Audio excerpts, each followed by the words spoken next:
capítulo 16 de Deuteronômios, a partir do versículo 18 e 18 ao 22.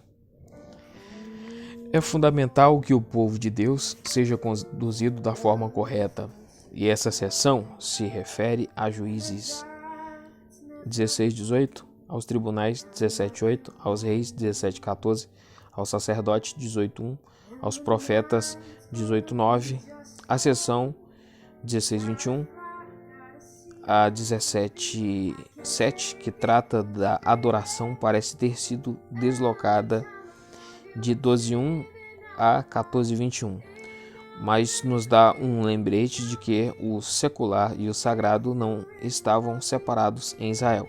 Toda autoridade vinda de Javé também, seja significativo que símbolos pagãos, como os que são proibidos em 16:21-22, estivessem associados à recepção de oráculos. Juízes 16, do 18 ao 20. Em 19:12, em geral, no Antigo Testamento, os anciãos locais agiam como juízes, embora em 17:8 ao 13 haja prescrições para uma corte central de apelação. Segundo Crônicas 19, 5 ao 11, a função dos oficiais não está clara. O versículo 19 apresenta 3 breves regras apodícticas acerca da justiça, expandidas no versículo 19d e aplicadas no versículo 20. Versículo 18: para que julguem o povo com injustiça, ainda hoje uma bênção rara e que não acontece automaticamente. 17, do 2 ao 7. Ver comentário de 12:32 e 13:18. A Corte Central, 17, do 8 ao 13. Aparentemente, a possibilidade do recurso não estava disponível ao acusado ou às partes em litígio, mas dependia da decisão dos juízes locais para buscar a orientação dos sacerdotes e juízes leigos. No santuário central, cada grupo tinha um líder. Não é dito se a decisão se fundamentaria em precedentes ou no uso do sorteio sagrado, mas teria de ser recebida como investida de autoridade divina. Tampouco fica claro como esse tipo de justificação da corte estava relacionada à jurisdição do rei. Os versículos 12 e 13 dão um exemplo claro de castigo intimidador. O rei, 17, do 14 ao 20.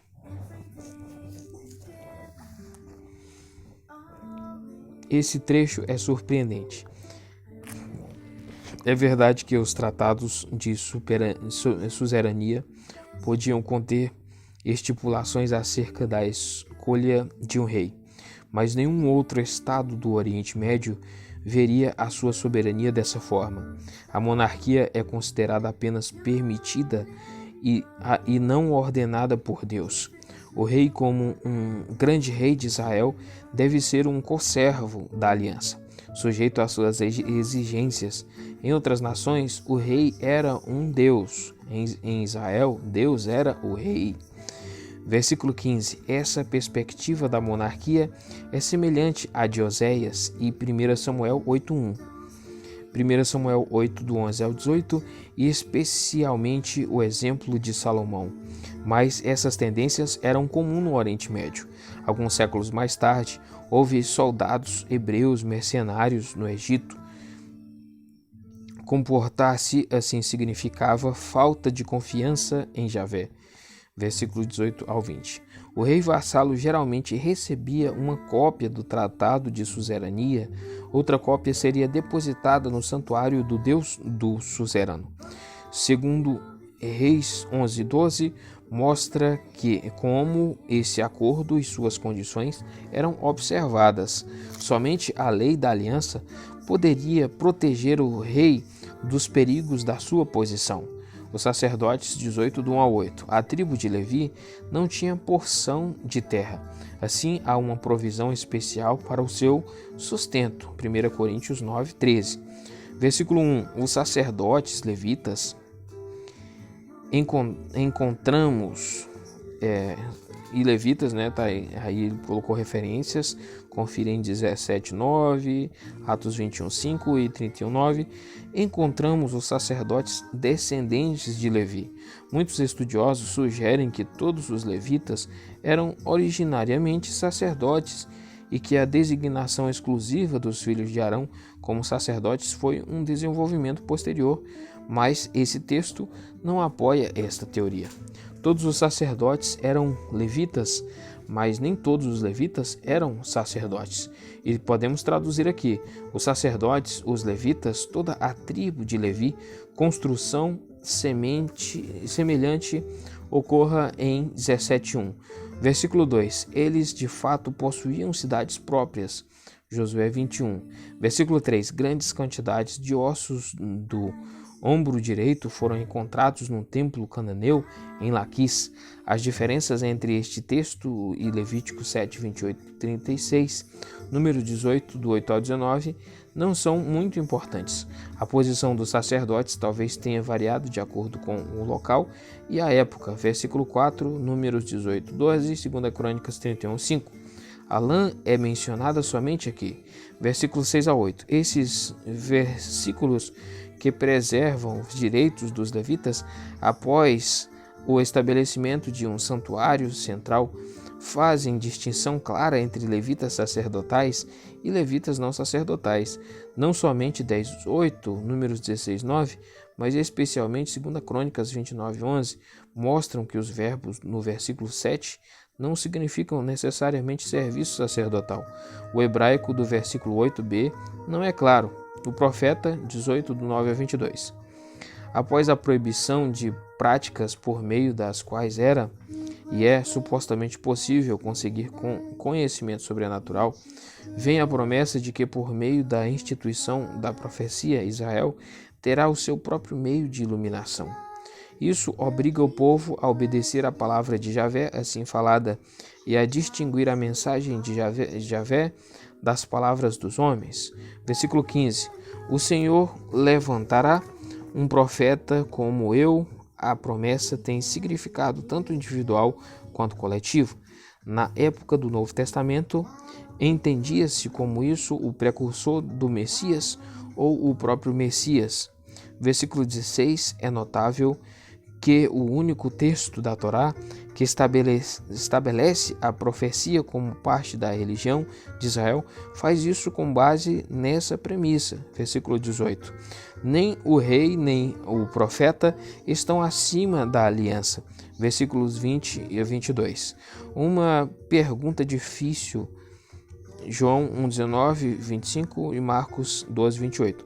São estabelecidos dois testes, o cumprimento de uma predição e a lealdade a Javé. Acerca de outras respostas, veja Jeremias 23, 9, Ezequiel 13 e 19, do 1 ao 21. 11. O Código Penal, 19, 1 ao 21. Os versículos 1 ao 13 tratam do homicídio. Os versículos 15 a 21 das testemunhas. O versículo 14 fala dos marcos de divisa. Versículo do 1 ao 13. Como em muitas sociedades descentralizadas, a responsabilidade por vingar a morte de alguém por meio da violência era do parente mais próximo, que poderia muito bem agir de forma precipitada, até mesmo num caso de morte acidental. Versículo 4 ao 6. Por isso, 3 cidades são designadas como cidades de refúgio. Versículo do 1 ao 3. Com a possibilidade de outras serem designadas mais tarde. Esse sistema é descrito com mais detalhes em Números 35, do 9 ao 34. Josué 20.7 e 21.40 descreve como 6 delas foram distribuídas, sendo todas cidades de levitas. Se Deuteronômios 4, 41 a 43 é uma nota editorial, então não se planejava estabelecer mais cidades desse tipo. O fato de que essas cidades eram habitadas por levitas e que o direito de asilo era ligado à intervenção do sumo sacerdote, Josué 20.6, pode indicar que elas eram consideradas uma extensão do altar, Êxodos 21:14b. Assassinos, por outro lado, não podiam usar uma cidade de refúgio para escapar da cidade. Essas leis são claramente anteriores ao surgimento da monarquia e do governo centralizado. Versículo 10, acerca dessa ideia tão importante, versículo 13, etc. Versículo 14, os marcos de divisa eram de grande importância nas disputas legais e demarcavam terras que derivavam do presente de Deus prescrito na aliança. Versículo 15 a 21. Um bom exemplo de uma lei apodíctica. Uma só testemunha não é suficiente para condenar alguém. Versículo 15. A interpretação legal e a aplicação homilética. Versículo 15b, confira 2 Coríntios 3:1b, 1 Timóteo 5:19. Versículo 16. A motivação incorreta e má da testemunha somente vai aparecer evidentemente após uma investigação. Versículo 17. Parece que um tribunal como o de 17:9 é sugerido aqui. Versículo 19b, confira 13:5. E outros empregos desse termo, que é aplicado a práticas que exigem a pena de morte, para que se possa levantar a possibilidade de que a testemunha falsa intentou a morte do acusado. Versículo 21. Acerca da lex talionis. Vê Êxodos 21:23. 12. A Guerra Santa. 20, do 1 ao 20. Até a época inicial da monarquia, as operações militares sancionadas por Javé eram consideradas uma obrigação religiosa. O conceito foi renovado em Qumran. Ver o documento intitulado A Guerra dos Filhos da Luz e dos Filhos das Trevas. Com base nas evidências de Deuteronômio, Juízes e 1 e 2 Samuel, podemos formar um retrato do procedimento. Letra A, Javé era consultado, 1 Samuel 28:5. Letra B, os homens de Israel eram reunidos e consagrados, 1 Samuel 21:5. Letra C, a vitória era conquistada não por força militar, mas por meio da ação de Javé ao desmoralizar o inimigo, Juízes 7 e etc. Os despojos eram sujeitos ao herém. Ver comentário de 2:34-35. E pertenciam a Javé. Versículo 1. Os despreparados soldados hebreus de infantaria não eram páreo para os armamentos do Egito. Êxodos 14:26 a 28. E de Canaã, Josué 11:4. Mais tarde adquiriram carros. 1 Reis 4:26. Mas confiar nesses carros tornou-se proverbialmente igual a perder a confiança em Javé, que, como todos os outros suzeranos, estava comprometido a apoiar e proteger os seus vassalos.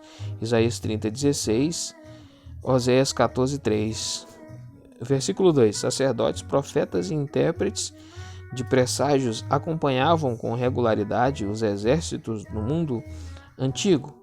Pensava-se que o seu papel era muito mais do que somente dar apoio psicológico. Eles tinham grande influência sobre o resultado final. Aqui o sacerdote representa a presença de Javé. Confira 1 Samuel 18:18, 2 Samuel 11:11. Versículos 5-7. 3 aspectos devem ser destacados acerca dessas dispensas. Letra A, provavelmente estão fundamentadas em tabus antigos que consideravam indivíduos prestes a inaugurar alguma coisa, ameaçados por poderes demoníacos. Letra B, aqui elas têm significado humanitário, como muitas coisas neste livro. Letra C, o nosso Senhor usou exemplos semelhantes, Lucas 14, do 16 ao 24, para mostrar que nenhuma desculpa isenta os seres humanos de servi-lo. Os oficiais devem ter sido líderes tribais na pré-monarquia. Versículo 8, confira Juízes 7:3. É fácil demais desmoralizar e desanimar o povo de Deus. Versículo 10:14. Esses termos relativamente brandos, especialmente se comparados com a prática contemporânea, devem ser oferecidos somente a inimigos fora da terra prometida. Versículo 16-18, acerca do Herém, ver comentário de 2:34-35. Versículo 19 e 20, não há razão para que Moisés não estivesse familiarizado com a guerra de cerco, visto que era praticada no Egito e em Canaã, mas a proibição nesses versículos, certamente singular e estranha para os manuais de qualquer exército, representa uma sabedoria ecológica que somente agora estamos entendendo, mas o argumento usado, versículo 19c, não visa a prudência, mas conhece a dignidade do restante da criação em comparação com o homem. 13 leis diversas. 21:1 e 25:19. A divisão é difícil reconhecer qualquer padrão nessa seção, embora algumas leis sejam agrupadas. Homicídios não desvendados. 21 do 1 ao 9. Trata-se certamente de um ritual muito antigo, mais próximo da magia do que qualquer outro ritual na Bíblia, mais elevado acima da magia por meio da liturgia do versículo 8 e da aplicação do versículo 9. Versículo 2. A comunidade que for ameaçada pelo sangue não expiado é identificada e aceita a responsabilidade. Versículo 3. A novilha, embora não seja sacrificada, é escolhida, como se fosse a vítima para o sacrifício. Versículo 4. Será que a terra virgem, terras nunca aradas, é escolhida para que, como o animal virgem, ela possa aceitar a profanação do derramamento de sangue, ou para que o sangue transferido para o solo nunca seja perturbado pelo arado? Ou é vista como o deserto? Confira o bode expiatório em Levíticos 16:22. De qualquer forma, a morte da novilha não é sacrificial, talvez apotropaica, pois o seu pescoço é quebrado e não se realiza nenhum ritual com sangue. Versículo 5. Os sacerdotes são provavelmente de um santuário local teofânico, dificilmente viriam de um santuário central. Versículo 6. Esse lavar das mãos é uma formalidade com significado menor que o de Pilatos. Sente-se nitidamente a ameaça do sangue não expiado. Versículos 7 e 8. A purificação, propiciação do versículo 7 é transposta drasticamente por meio do apelo do versículo 8 para o relacionamento da aliança. Versículo 9b. Aliás, visto que Javé é quem estabeleceu o ritual, é ele quem revoga a culpa da comunidade. A culpa coletiva é um conceito estranho no mundo moderno, mas textos como esse desafiam o leitor a levá-la a sério. Mulheres tomadas como prisioneiras, 21 do 10 ao 14. Talvez seja importante que tanto aqui quanto nos versículos 15 a 17, os direitos de um marido sejam delimitados, mas o versículo 10 coloca a lei no contexto da Guerra Santa, 20.1, e a referência a uma mulher em 20.14, que se aplica a uma cidade distante, talvez explique por que 7.3 seja ignorado. Versículo 12, o significado dessas ações é desconhecido, mas confira 34.8, Números 20.29. Versículo 13. Após um período humanitário de luto e adaptação, a mulher alcança o status pleno de esposa. Versículo 14. Por consequência, ela não poderia ser reduzida à escravidão. Aqui há mais um exemplo do status mais elevado que Deuteronômio dá às mulheres. Os direitos do filho mais velho, 21:15 ao 17. Mais uma vez, o homem é proibido de agir com arbitrariedade. O costume antigo de favorecer o filho mais velho, Gênesis 27, 48 ao 14, é que passa a ser obrigatório. A ausência de qualquer referência à situação imaginária em Números 27, do 1 a 11, é mais um lembrete de que Deuteronômio é pregação e não promulgação de um código legal. Esses versículos são um bom exemplo de como ódio e amor sugerem preferência e não reação emocional. Os filhos rebeldes, 21, do 18 ao 21. Aqui também a autoridade do pai é limitada, somente a comunidade pode tratar desse delito que ultrapassou a jurisdição da família. Contraste em Gênesis 28, 24. Mas dessa forma a autoridade do pai é fortalecida, visto que a comunidade está dando apoio a ele. Será que essa lei está na base de Isaías 1:27? Versículo 19. Pai e mãe precisam concordar acerca da seriedade do caso. Versículo 20. Supostamente podem ser citadas ainda outras infrações. Versículo 21. Nesse caso, os acusadores não participavam da execução. Não há registro de que alguma vez esse procedimento tenha sido invocado, mas confira Marcos 7:10, onde talvez haja uma referência. A exposição de um cadáver, 21, do 22 ao 23. Não é uma referência à crucificação, que não era um castigo hebreu, mas a exibição de um cadáver após a execução, Josué 8:29. A associação de uma maldição com essa prática provavelmente se deve ao fato de que o destino do criminoso demonstra o juízo de Javé contra o pecado. Mas não é fácil entender por que essa prática, que demonstra que a terra foi purificada do mal, poderia contaminá-la. Talvez trata-se de uma testemunha do pecado do qual o transgressor era culpado. Não é difícil, no entanto, entender por que esse texto reverberou na mente de Paulo. Gálatas 3:13. Propriedade perdida, 22, do 1 ao 3. Enquanto Êxodo 23:4 ocorre num contexto legal e afirma que até mesmo o adversário num processo precisa ser ajudado dessa forma. A lei aqui é mais ampla, pois compatriota inclui todos que pertencem ao povo de Deus. Travestismo, 22:5.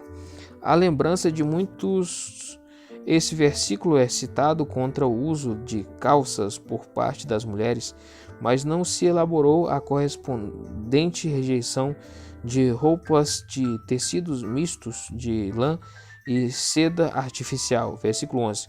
A prática citada talvez fosse considerada possuidora de efeitos mágicos. Certamente há evidências de travestismo e inversão sexual simulada na licenciosidade sexual no mundo antigo como hoje também, e isso num contexto religioso. Salve a Ave Mãe, 22, do 6 ao 7. Mais uma lei humanitária com valor ecológico. Norma de segurança 22.8. Confira Gênesis 4:9b. Atos de manufatura tem base bíblica. Combinações antinaturais 22:9 ao 11. Levíticos 19:19. Na ausência de qualquer evidência, precisamos concluir que práticas mágicas de algum tipo são proibidas aqui. Roupas com bordas 22:12. Em vista da tendência de Deuteronômio de dar explicações teológicas, é surpreendente que a de Números 15, 37 a 41 seja ignorada aqui. O costume é perpetuado no talit, o manto de oração. 6 leis acerca do casamento, 22, do 13 ao 30. Essas leis estão claramente ligadas pelo tema central da sessão. Israel tinha padrões elevados de moralidade sexual. Somente uma é apodíctica. Versículo 30. A noiva é acusada de não ser virgem. O teste, provavelmente, a exposição do lençol manchado de sangue usado na relação não é infalível, mas é usado também em outras culturas. Se a sentença for contra o noivo, que teria pedido a devolução do dote, ele é açoitado e pagará uma multa elevada. Versículo 28 e 29. Ele também perde o direito de se divorciar de sua esposa, mas a noiva, quando culpada, é tratada como adúltera. Versículo 22. Visto que o noivado era um compromisso definitivo. Mateus 1,19. A responsabilidade do pai é destacada na escolha do local para a execução. Versículo 21. Ato vergonhoso, Nebalá. Termo usado com frequência para se referir a transgressões sexuais. Gênesis 34, 7. Vem da raiz NBL relacionada a Nabal, tolo, como em Salmos 14, 1 e 1 Samuel 25, 25. Adultério 22. Explicitamente proibido em Deuteronômio e destrutivo para a vida familiar. O adultério não era sempre castigado dessa forma, a julgar por Provérbios 6, 25 ao 35. Sedução de uma jovem prometida em casamento, 23, 27.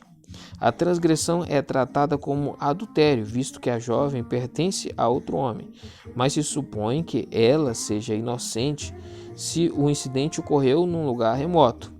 Sedução de uma moça sem compromisso de casamento, versículo 28 a 29. Não complicada por ideias de amor romântico e mais realizada do que os cristãos têm sido com frequência na avaliação de transgressões sexuais. A lei simplesmente exige o pagamento do dote, porém o motivo é a perda do direito do homem ao divórcio. Relação sexual com a madrasta, versículo 30. Embora algumas sociedades da época permitissem esse procedimento e ele não seja desconhecido no Antigo Testamento, a lei dos hebreus proibia a introdução da relação sexual no círculo da família ampliada. Levíticos 18:6, Deuteronômios 27:20 e 1 Coríntios 5:1. Aqui, como em outros lugares dessa legislação, a lei de Israel lembra as sociedades permissivas de que a monogamia e a fidelidade são ordenadas por Deus para o bem da sociedade, isto é, de homens e mulheres. Exclusão da Assembleia, 23, do 1 a 8. 5 leis apodíticas ampliadas nos versículo 4 e 5 definem quem deve ser excluído da adoração e de responsabilidades sociais. Versículo 1, talvez em virtude da imperfeição. Levíticos 21, do 16 ao 23, embora esses versículos tratem apenas das ofertas de alimentos, mas provavelmente porque a castração era um ritual religioso em Canaã como em outros lugares. Outro ponto de vista pode ser encontrado em Isaías 56:3, Atos 8:27. Versículo 2. Quem nasceu de união ilícita, mamzer, que pode se referir ao fruto de uniões incestuosas ou de casamentos mistos. Versículos 3:6, confira Deuteronômio 2:18 e Números 22 a 24. Versículo 7 e 8, os edomitas traçavam a sua ascendência desde Esaú, terceira geração, contraste com o versículo 2:3, rejeitem Hebreus Tieb, tratar como ritualmente impuro. Pureza do acampamento, 23, do 9 ao 14. Durante a guerra, Javé estava especialmente presente com o seu povo, de modo que as preocupações contra ofensas a ele precisam ser escrupulosas. O sentido não ético de santo está claro no versículo 14, embora possamos perceber o valor higiênico dos versículos 12 e 14, talvez isso não tenha sido evidente para o antigo povo de Israel. A lei, nos versículos 11 e 12, confira Levíticos 15:16, possivelmente indica o grande respeito e reverência pela vida e a reprodução. Leis cultuais e sociais. Cultuais e sociais, 23, do 15 ao 25.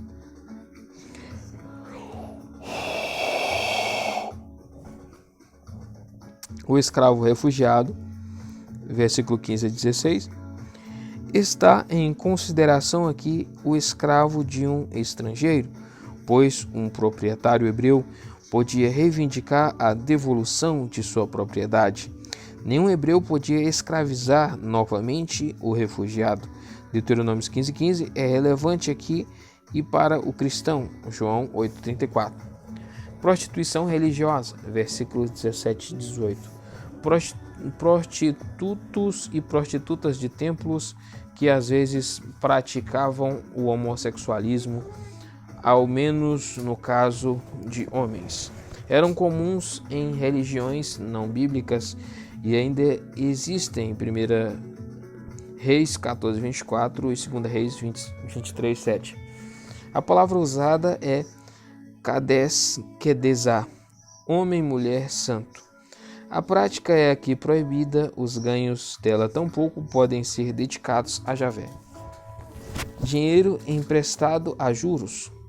Essa comunidade não conhece nada de conglomerados financeiros ou de empreendimentos e joint ventures. Empréstimos eram feitos geralmente para socorrer alguém em desgraça financeira e o amor fraternal proibia a cobrança de juros nessas circunstâncias. Taxas de 50% são encontradas em Nuzi no século XV a.C. O estrangeiro, sendo mercador ou comerciante cananeu, em Zacarias 14:21, Provérbios 31:24, está numa categoria diferente. Votos, versículo 21 a 23. Isso dificilmente é uma lei, mas um sinal de que Deuteronômio não é um código de leis. Confira Eclesiastes 5:4. Esse texto inculca a honestidade diante de Deus. E Atos 5, do 3 ao 4, fornece uma ilustração salutar.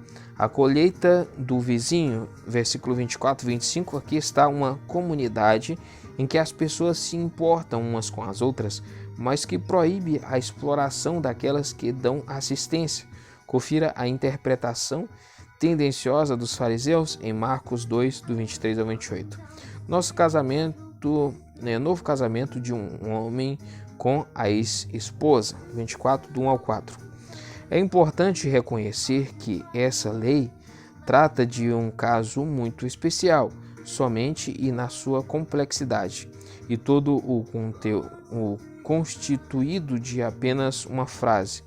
Êxodo 21, do 1 ao 6, pressupõe e não promulga o divórcio. Uma lei assim não é formulada em lugar algum do Antigo Testamento e deve ser deduzida. A lei não diz por que um homem não deveria casar novamente com a esposa de quem havia se divorciado após o segundo casamento desta, mas simplesmente expressa repugnância pela ideia por meio de duas fórmulas antigas. Estudiosos têm destacado a ideia de que essa proibição tenderia a estabilizar o segundo casamento da mulher e poderia restringir o divórcio. Versículo 1. Algo que ele reprova, literalmente a nudez de algo, não é o adultério, 22, nem necessariamente uma falha moral, 23:14, em que o mesmo termo é usado. Na época do Novo Testamento, o significado já tinha sido esquecido. A certidão de divórcio iria, em letra A, garantir a posição da mulher na sociedade, algo necessário em vista de 22. E B, evitar que o divórcio se tornasse algo apressado, especialmente se um oficial público tivesse de redigir a certidão, mas o divórcio não se concretiza até que o homem a mande embora.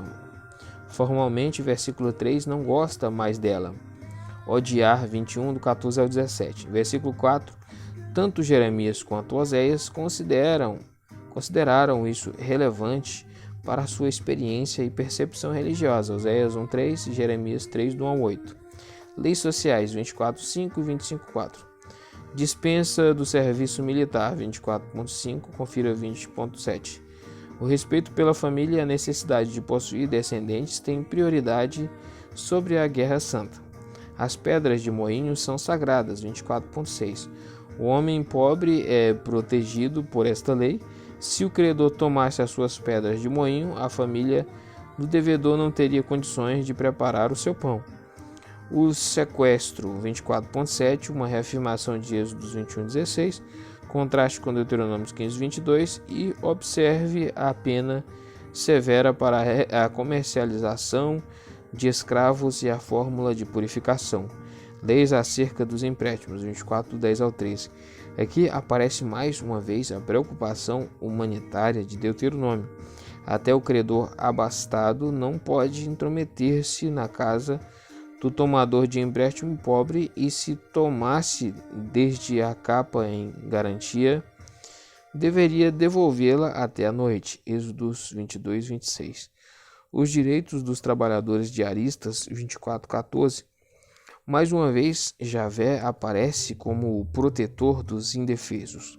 Não importava se o trabalhador fosse hebreu ou estrangeiro residente, ele não poderia sobreviver sem um dinheiro para comprar comida e abrigo para a noite. Espera ansioso pelo dinheiro. NTLH. O povo de Deus não deve fazer os credores esperar pelo dinheiro que lhes é devido. Responsabilidade pessoal, 24:16. 2 Reis 14:6. Embora o Antigo Testamento dê grande importância à solidariedade coletiva, o conceito de responsabilidade pessoal é muito antigo. É encontrado também no Código de Hammurabi, mas ali o filho pode ser executado se a negligência do seu pai causou a morte do filho de outro homem. 2:30, Ezequiel capítulo 18. Portanto, não estava anunciando nenhum princípio novo quando ele, como Jeremias, denunciou a perspectiva fatalista segundo a qual os pais comem uvas verdes e os dentes dos filhos se embotam. Acerca do versículo 17, confira o versículo 13. Leis de caridade, 24:19 a 22, parte das 3 principais colheitas. Cereais, azeitonas, uvas, é reservada para os pobres, uma forma de assistência em que os necessitados têm condições de se beneficiar dos seus próprios esforços, como o fez Ruth com alguma ajuda. Ruth 2, versículo 22. Esse tema ocorre novamente, confira versículo 18. Castigo corporal, 25 do 1 ao 3. Evidentemente, um juiz tinha autorização para impor este tipo de sentença. Versículo 2, mas mesmo um criminoso não poderia ser humilhado além da medida, como para servir de cerca em torno dessa lei. O limite de 39 açoites era prática costumeira na época do século I depois de Cristo. 2 Coríntios 11:24. O boi que debulha o cereal, 25:4. Apesar da pergunta de Paulo em 1 Coríntios 9:9, essa lei demonstra sim um respeito pelos animais semelhante ao de 22 do 6 ao 7. O Levirato 25 do 5 ao 10. Outras referências a essa prática, que não era restrita a Israel, aparece em Gênesis 38, e Ruth 4 e Marcos 12, do 18 ao 27. Ela tinha o propósito de garantir que o nome do falecido fosse perpetuado e a sua propriedade não fosse alienada. O caso de Ruth não está completamente claro, visto que não havia cunhado. E o homem que haveria ter assumido a responsabilidade de Goel se negou a fazê-lo. Versículo 9, acerca da entrega de uma sandália, simbolizando a transferência dos direitos de propriedade, Ruth 4:7, Salmo 60:8. Ataque indecente, 25:11. A multidão era um castigo reconhecido entre os vizinhos de Israel, e mais tarde, na lei islâmica, mais fora 19:21, esse é o único caso em que ela é prescrita na lei dos hebreus. A severidade do castigo e o contexto podem ser explicados pela possibilidade de danificação dos testículos. Versículo 5, 6. Isso aí aqui terminou, então,